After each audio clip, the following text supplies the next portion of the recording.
Childhood is that phase of life when one is carefree, is free from responsibilities. It is the phase only when we don't have to care about earning money.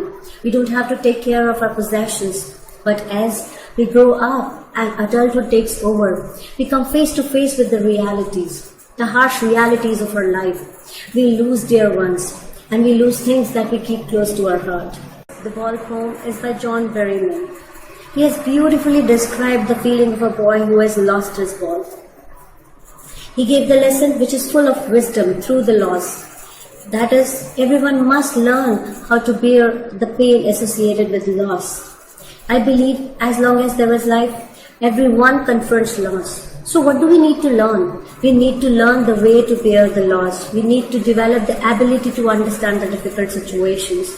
We need to understand not to grieve, but to experience new thing over the loss of something. The poem begins a little after the loss, perhaps as the boy is still processing the fact we are immediately aware of another presence at the scene. Perhaps the boy's father, uncle or teacher, definitely an adult and the most likely an adult male. He has seen the loss happen with his own eyes and the magnitude of its impact on the boy's eyes. He knows the boy wasn't prepared for this, and now that has happened, the boy doesn't know what to do. The observer doesn't know what to do either. So he asks if anybody else knows what is the boy now to do, the boy here who has lost his ball. Someone tell this helpless, hopeless boy what is there to do. Does anyone have any idea? What is he to do? Just a moment he was playing with it, happily and innocently, unaware of the possibility of loss, and then it happened. I saw it go merrily bouncing down the street, and boy merrily bouncing with his beloved ball. And then, without time to notice, I saw it go merrily over the railing of harbor and into water. Now there it is in the water. No use to say, oh, there are other balls. So by this time they seem to have appeared few common solutions to the boy's loss. The first one seems to tell the boy the loss is insignificant, but that would be of no use to the grieving boy. There would be no use to say over there are other balls. The ball, this ball, was more than just an object to him, more than a plaything for him. It was a dear friend to this boy. If he lost a friend, he wouldn't tell him on there that there are other friends, right? Nobody knows how to help him, no matter how hard one tries. An ultimate shaking grief fixes the boy. A child cannot look beyond grief easily, and an adult can't imagine child's grief easily. An ultimate shaking grief fixes the boy means the sheer shaking intensity of grief suggests that the boy has probably never lost anything before this moment. He is face to face not just with the loss of his beloved ball, but the very concept of loss for the first time. It strikes him very, very hard, and if the ball was out of sight, the boy could have gone on looking for it, but his innocence and unawareness is shattered by the ball's presence in the water, out of his reach. He can see it, but he can't get it. He watches helplessly. Now he stands rigid, trembling, trying to understand what is this feeling, what is happening to him. So new, so crushing, so paralyzing. Staring down all his young days into harbor where his ball went. The longer he stares at the ball, the longer remembers all his fond memories with it. The games played, the games won, the constant companionship of red round object in his hands, almost as if it was a part of him.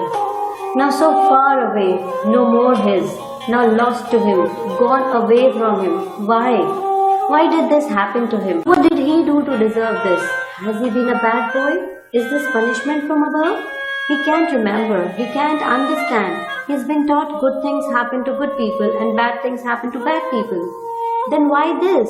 The observer can feel the terrible turmoil going on in the boy, pure pain without a hint of guilt and resignation. The observer knows that this is the sacred moment of thought. I would not intrude on him. I would not pollute the sanctity of this great revolution.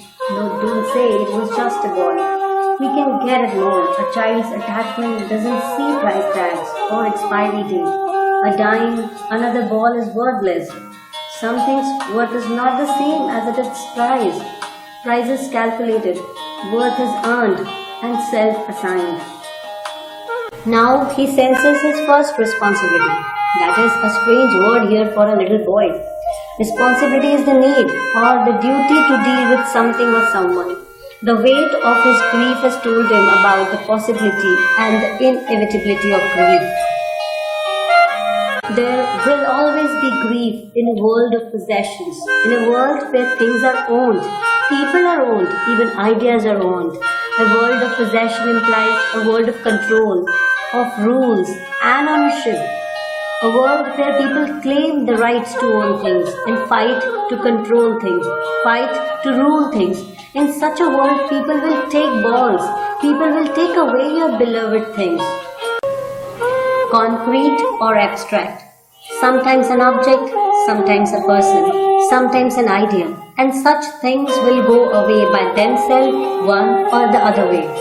The ball will be lost always, little boy. No one gives back once something is taken away. No one buys a ball back. They may offer money as compensation, but money is external. But loss is internal. Grief is internal. He is learning well behind his desperate eyes, even if it doesn't look like he is taking a lesson, but still he is learning. Even if he doesn't know himself what he is learning, how he is learning, he is still learning the epistemology of loss, the knowledge of loss in all its need and nature. He is learning how to stand out. He is in the process of knowing what every man must one day know, to lose and to give up, to fail and to keep going, and most know many days. How to fall, how to survive the fall, and how to stand up back on your feet. If most can, the boy can too. He will know, give him time. This is all about the explanation of the poem. In the end, I hope you understood that what happens to our state of mind when we first come across the loss as a child. Our spirits goes down, we feel muddle-headed, we feel confused that what to do now. And we discover the pain can come from within, and there is no scratch in our body.